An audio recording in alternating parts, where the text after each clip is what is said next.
భారతదేశంలో అత్యంత నిజాయితీపరులైన లీడర్లు ఎవరన్న ప్రశ్నకు ఆశ్చర్యకరమైన సమాధానాలు వచ్చాయి. ఓ క్రెడిబిలిటీ సంస్థ జరిపిన సర్వేలో ఊహించని పేరు టాప్ 1 ప్లేస్లో వచ్చింది. దేశభక్తి, నిజాయితీ, సేవ, ముందుచూపు, ధైర్యం తదితర అంశాలు ఆధారంగా తీసుకుని ఈ సర్వే జరిపారు. ఇందులో వచ్చిన టాప్ 5 పేర్లేంటో చూద్దాం. Number 5 Nitin Gadkari. Infrastructure man of ఇండియాగా గడ్కరీని పిలుస్తారు.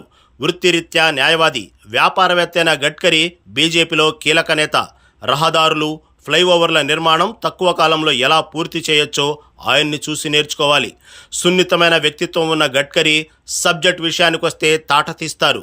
అనుకున్న పని అనుకున్న సమయంలో పూర్తి కాకపోతే ఏమాత్రం ఉపేక్షించరు. ఈరోజు ముంబై ప్రజలు ట్రాఫిక్ సమస్య బారిన పడకుండా హాయిగా ప్రయాణిస్తున్నారంటే కేవలం గడ్కరీనే కారణం. 1990లో మహారాష్ట్ర రోడ్లు రహదారుల మంత్రిగా ఉన్న సమయంలో ముంబై పుణె ఎక్స్ప్రెస్ హైవే పనులు 3 ఏళ్లలో ఎలా పూర్తి చేయొచ్చో జనానికి చేసి చూపించారు.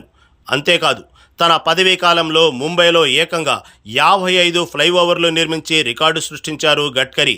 ఇక మోడీ ప్రభుత్వంలో జాతీయ రోడ్లు రవాణా శాఖ మంత్రిగా పనిచేస్తున్న ఆయన నేషనల్ హైవే నిర్మాణం, అభివృద్ధి పనులతో దూసుకెళ్తున్నారు. అంతెందుకు, ఏమాత్రం ఓటు బ్యాంకు లేని ఈశాన్య రాష్ట్రాల్లో బీజేపీ విజయం వెనుక కీలక పాత్ర పోషించింది కూడా గడ్కరీనే. ఎందుకంటే జాతీయ రహదారులతో ఈశాన్య రాష్ట్రాల రహదారులను ఏకం చేయడమే కాదు, ఆ రాష్ట్రాల్లో కూడా సరైన రీతిలో నేషనల్ హైవేల నిర్మాణం చేపట్టారు. నిజాయితీకి మారుపేరైన గడ్కరీ తాను చేసే పనిలో రాజకీయం ఎత్తుక్కోరు. అంతా జనహితమే ఆయన మతం. అందుకే ఆయన ఈ రేసులో నెంబర్ 5గా నిలిచారు. ఇక యోగి ఆదిత్యనాథ్. అరాచకాలకు అడ్డైన ఉత్తరప్రదేశ్ ఈరోజు అభివృద్ధి, పెట్టుబడులు, నిర్మాణాత్మక వ్యవహారాలు దూసుకెళ్తుంది అంటే అది కేవలం యోగి ఆదిత్యనాథ్ తీసుకుంటున్న నిర్ణయాలతో పాటు ఆయన అమలు చేస్తున్న పాలసీలే కారణం. డేరింగ్ సీఎంగా పేరు తెచ్చుకున్న యోగి తాను మొదటిసారిగా ముఖ్యమంత్రి పదవి చేపట్టిన వెంటనే యూపీలో శాంతి భద్రతలపై దృష్టి సారించారు. పరిశ్రమలు, పెట్టుబడులు రావాలంటే రాష్ట్రంలో అరాచక శక్తులు ఉండకూడదని బలంగా నమ్మిన యోగి నేరస్తుల పాలిట సింహస్వప్నంగా మారారు. మొదటిసారిగా సీఎం అయిన ఏడాదిలోనే దాదాపు 3,000 మంది మాఫియా, సుపారీ గ్యాంగ్, రౌడీ షీటర్లను ఎన్కౌంటర్ చేయించారు యోగి. దీంతో బతకాలంటే యూపీ వదలాలి, లేదంటే ఎన్కౌంటర్లో చావాలన్న భయాన్ని సంఘ వ్యతిరేక శక్తుల్లో నింపారు. ఆ తర్వాత రైతుల కోసం పలు సంక్షేమ కార్యక్రమాలు చేపట్టారు. పంట కొనుగోలు కేంద్రాలను ప్రతి మండలంలో ఏర్పాటు చేశారు. ఇక పెట్టుబడులు ఆకర్షించేందుకు జిల్లాలో పరిశ్రమ పేరుతో పరిశ్రమలు అభివృద్ధి చేశారు. దీంతో యోగి ఆదిత్యనాథ్ పనితీరు దేశం మొత్తం ఆకర్షించింది. క్రౌడ్ పుల్లర్ నేతగా నిలిచిన యోగి ఈ సర్వేలో టాప్ 4 ప్లేస్లో ఉన్నారు. ఇక 3వ స్థానంలో ఉన్న నేత ఎస్ జయశంకర్. పూర్తి పేరు Subrahmanyam Jaishankar. Diplomacy man of India. Nation first అనేదే ఆయన నినాదం. 1977లో భారత విదేశాంగ శాఖలో చేరిన జయశంకర్ ఆ తర్వాత విదేశాంగ శాఖాధికారిగా అమెరికా, చైనా, చెక్ రిపబ్లిక్, సింగపూర్ దేశాల్లో పలు కీలక బాధ్యతలు నిర్వహించారు. ఇండో అమెరికన్ అణు ఒప్పందం విషయంలో కీ రోల్ పోషించారు జయశంకర్. అప్పటి నుంచే ఆయన మోడీ మనస్సులో ఉన్నారు. రిటైర్డ్ అయిన తర్వాత టాటా సన్స్ కంపెనీలో గ్లోబల్ కార్పొరేట్ అఫైర్స్ విభాగానికి అధ్యక్షుడిగా పనిచేశారు జయశంకర్. మోదీ ప్రధాని అయిన తర్వాత విదేశాంగ శాఖ నిర్వహించారు సుష్మా స్వరాజ్. అయితే ఆమె మరణం తర్వాత ఆ శాఖను ఎవరు భర్తీ చేస్తారన్న దానిపై తీవ్ర చర్చ జరిగింది.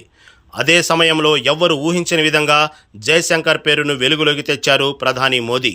2019 మే 30వ తేదీన మోదీ 2వ మంత్రివర్గంలో విదేశాంగ శాఖ మంత్రి బాధ్యతలు స్వీకరించిన జయశంకర్ ఇంటర్నేషనల్ అఫైర్స్ మీద తీవ్రంగా దృష్టి సారించారు.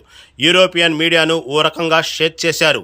ఐస్లాండ్ వేదికగా జరిగిన ఆర్కిటిక్ సర్కిల్ ఇండియా ఫోరం సదస్సులో ఓ యూరోపియన్ జర్నలిస్టు ప్రశ్నకు దిమ్మ తిరిగే సమాధానమిచ్చారు జయశంకర్. యూరోప్ దేశాల బాధ ప్రపంచ బాధ అంటూ మొదలుపెట్టిన ఆయన ప్రపంచ దేశాల బాధ యూరోప్ దేశాలకు పట్టదంటూ చురకంటించారు. ఈ సమాధానంతో యూరోప్ దేశాలన్నీ కంగుతిన్నాయి. ఇక ఆపరేషన్ సింధూర్ విషయంలో కూడా జయశంకర్ చాలా కీలకంగా వ్యవహరిస్తున్నారు. అందుకే నిజాయితీ నేతల జాబితాలో ఆయన 3వ స్థానంలో ఉన్నారు. నరేంద్ర దామోదర్ దాస్ మోదీ.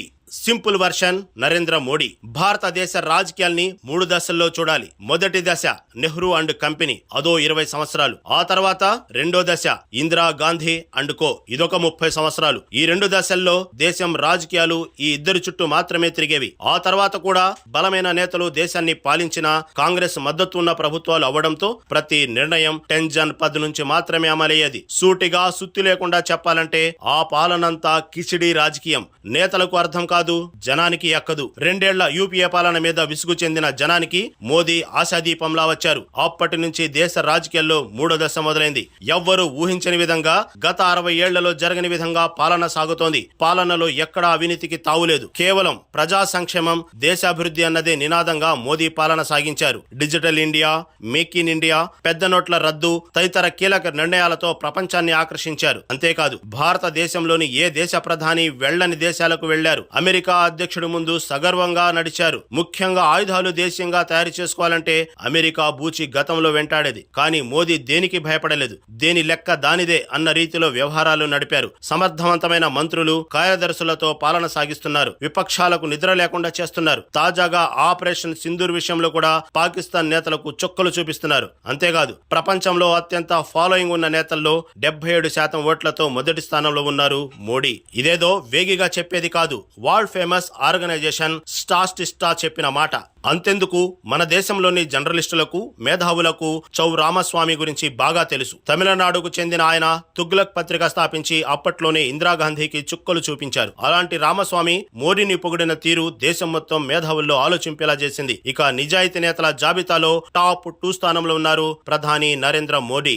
ఇంతవరకు ఓకే, మరి నీతి, నిజాయితీ, నిర్భీతి ఉన్న నేతల జాబితాలో టాప్ 1 ఎవరు అనేది ఇప్పుడు మీకు వచ్చే డౌట్. ఈ విషయంలో ప్రతి తెలుగువాడు గర్వపడేలా ఆ సర్వే రిపోర్టు తెలిపింది. ఆయన ఎవరో కాదు, జనసేనాని పవన్ కళ్యాణ్.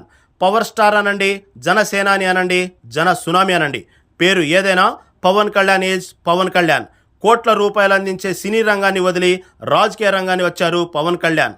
జనసేన పార్టీ స్థాపించి పేదవాడి గొంతుకగా మారారు. జగన్ పాలన మీద కొట్లాడిన పవన్ కళ్యాణ్ సొంతగా పోటీ చేస్తే వచ్చే నష్టాన్ని గుర్తించారు. అది కూడా ఆంధ్రప్రదేశ్ అభివృద్ధి, ప్రజా సంక్షేమం అన్న కోణంలో తెలుగుదేశం పార్టీతో పొత్తు పెట్టుకుని గత ఎన్నికల్లో ఘన విజయం సాధించారు. అంతెందుకు, పవన్ కళ్యాణ్ అనే పేరు లేకపోతే మొన్నటి ఎన్నికల్లో టీడీపీకి అన్ని సీట్లు ఏమాత్రం వచ్చేవి కావు.